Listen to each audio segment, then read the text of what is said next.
CASSIUS. What do you think? Just do me tight. I like to look smart in your interviews. KUGAN, CASSIUS, IFL TV in association with MTK Global. We're in Liverpool here for the press conference. Murray versus Rosado, Ryder versus Fielding, etc. Dodd against Appleyard, don't forget that. Dodd, Appleyard, Caruso against Farrell. Oh, Caruso. What is he, French? Yeah, no, he's from Liverpool. Caruso. Yeah, Murray Rosado. Rosado seemed quite relaxed. Probably good for you. Like, I could imagine, knowing what you're like, you like Rosado. I know Rosado anyway. Oh, do you? Sorry about that. We spent a lot of time together. We spent a lot of time together, me and Gabe. I bet you did, yeah. I like him. Cool guy. And you know what he's done? He's looked at UK boxing. I mean, Tony Bellew got him this fight. Phoned me up and said, Rosado wants to come to the UK. And I said about the Murray fight. But I think he's looked at British boxing and thought, you know what, it's buzzing. If I go over there, stick the shades on, you know what I mean, have a little bit of a tear up and a war, I talk well, the fans will like me, become a bit of a star. And he's probably right. If he beats Martin Murray, there's loads of fights out there for him. But Martin, the favourite going into the fight, he's in a must-win scenario as well. Well, I mean, this fight, it can't fail to be a war. Well, I hope you're right. Well, yeah. I mean, you'd think so. Everyone thinks it's going to be a fight of the year. Even if they fiddle around for a couple of fights, it's only going to go off down the stretch, isn't it? I mean, it can only go that way. It's going to go off down the stretch.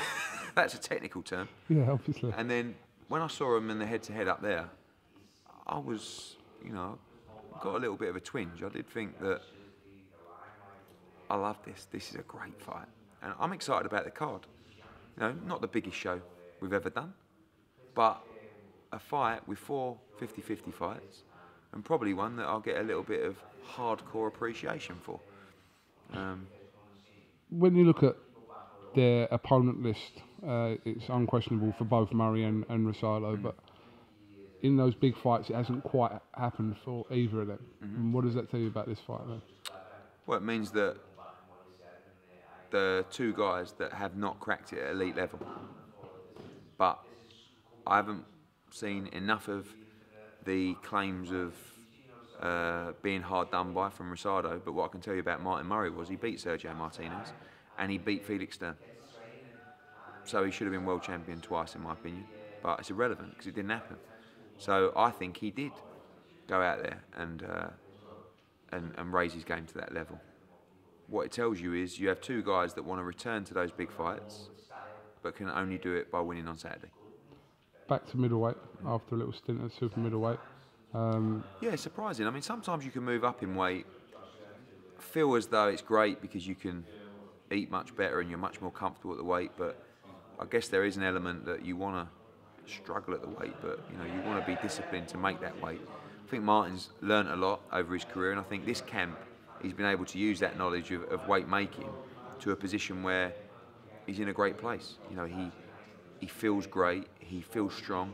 At 168, he was a small middleweight. You know, you saw that against Abraham, you saw that against George Groves, and maybe he feels like he'll be a big 160. So I think sometimes when you get to that stage in your career, you just want the big fights.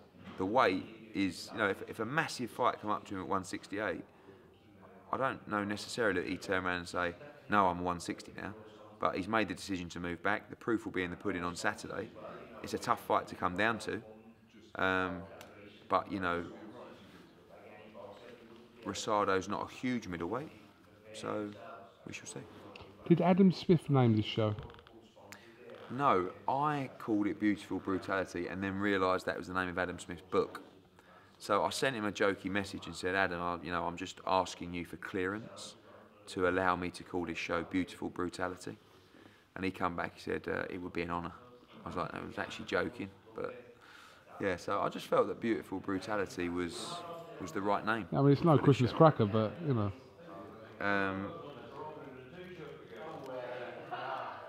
Christmas cracker was a bit of a rascal, wasn't it? I'm trying to move away from, you know, the names, because sometimes just... Hey Bellew. Yeah, Hey Bellew is enough, isn't it? You should never rename a show twice, though. Like what? Why have I done that? I'm sure you've done that. I don't think I have. See you later, Mesh. Bye, mate.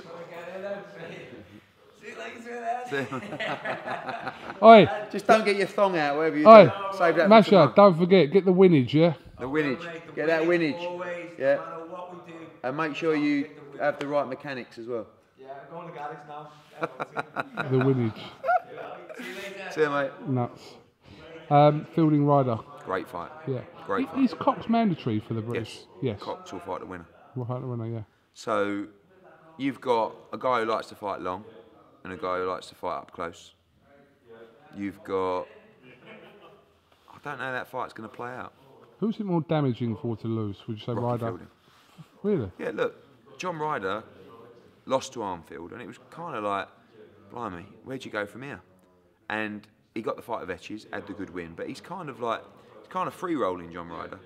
You know, everything's a bonus now because it looked like he was finished and he don't want to go back to that place. So he's got the momentum. Rocky Fielding is world rated.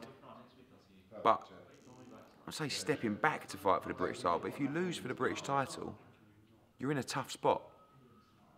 Especially if you want to be, you know, a TV fighter and a big name in the sport. So there's a lot of pressure on this fight. And Murray Rosado's a must-win. Fielding against Ryder's a must-win, and so's Dodd against Appleyard as well.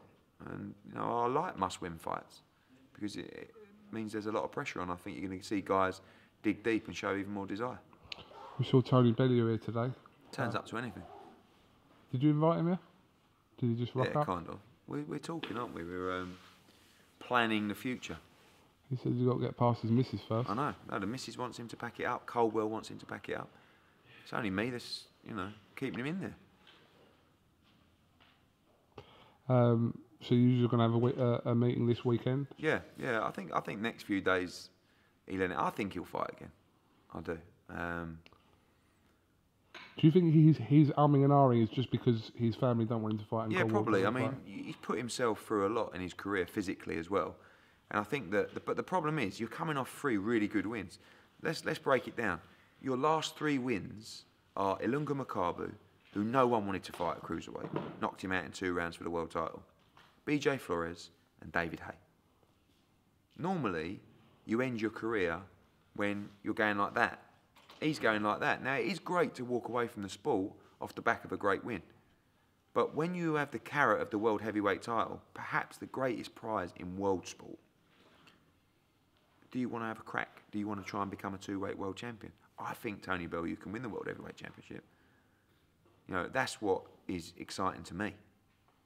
But the biggest fight out there for him is the rematch, surely. Yeah. No, I mean, we had that, you know, that interview earlier. The rematch could happen, but I just don't know whether what Tony wants and how he wants to be treated would go down well with David Haye. And it wouldn't be a piss take. It would be all the things that you asked for, I want. You know, and to the man on the street, you'd say, fair enough. But I don't know whether David is in that frame of mind to say, fair enough. You know, effectively, I gave you the opportunity last time to make your money, which you did. And now you're going to give me the opportunity to try and avenge that loss. If that happens, I think there is a great chance that fight could happen, but I'm not sure whether it will. And we don't know how he's going to come back from the injury. Tony Bellew could fight Wilder or Parker, then fight David Haye. And we could have 7 or 8 fights left here. I'm joking. He's probably got another 2. Max. Yeah. Max. I mean, but it's not my decision. He says to me, what do you think? And I'll say, this fight, these amount of millions. This fight, these amount of millions. But when you look how his life has changed, that last fight was all about gambling, setting up your family for the rest of their life. That's done now. House paid for, loads of money in the bank. Now, we can take it to another level. His kids, their kids. Yes. You know, but Tony's one of those guys that he doesn't want much. Like you're not going to go and see him out buying boats and private jets and stuff like that. What he's got and what he's worked for, he's very happy with. You know, he could walk away tomorrow, happiest man in the world. He's got his family, loves them to bits, house all paid for, money in the bank, beautiful. It's just tempting, isn't it? And it's not just about the money. And that's why I talk about the World Heavyweight Championship. Tony Bellew is a boxing man. He knows the value of the World Heavyweight Championship, financially, but also from a legacy point of view. Is everyone laughing at me?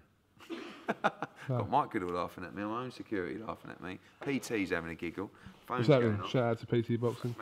Hold on. Just in the middle of a KUGAN CASSIUS interview. Yeah, I'll call you in 2 minutes. Well, probably about an hour actually. All right, mate. Bye. All right, we've got to leave anyway, but just obviously a word on your latest signing, another one. Another one. Anthony Fourth Fowler. Olympian to turn over, sign with us. Anthony Fowler. Excited. Great style. Very exciting. You know, wonderful amateur career. 6-time ABA champion, Commonwealth Games gold medalist. Great partnership with Dave Caldwell. He'll debut on the Brooks Spence card.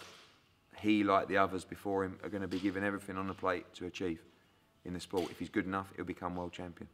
And I think he's going to have great support from Liverpool. You're going to love the way he fights, and I'm looking forward to the journey.